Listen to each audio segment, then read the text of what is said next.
Kolana Me dengê çavên yerli sermeye Em ser bilindin serî netewîn ev derwarê me em naçincin Beton sareli dilê me germ bi şev û roj em li vişan Ciwanên bajêr em ê zegel Berxwedan ciyanê ve doza me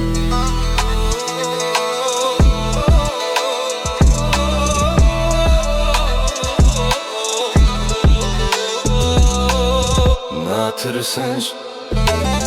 lede dengemeye Natırsın kesi lede hezameye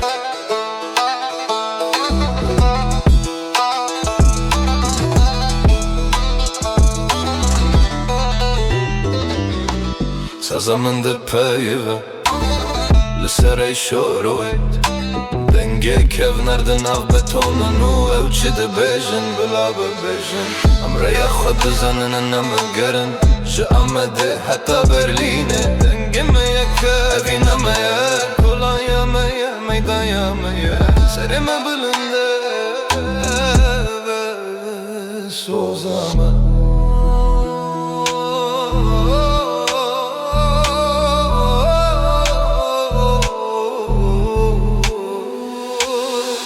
Natırsın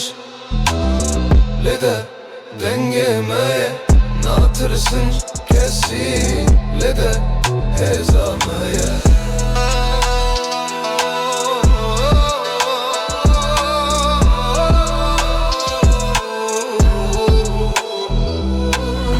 Ew difikirin em ê ji bîr bikin Çiya û gelî zimanê xwe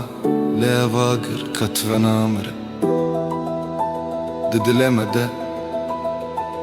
her geş dibe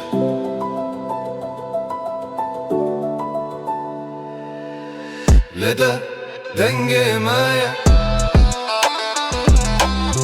Lede hêza me ye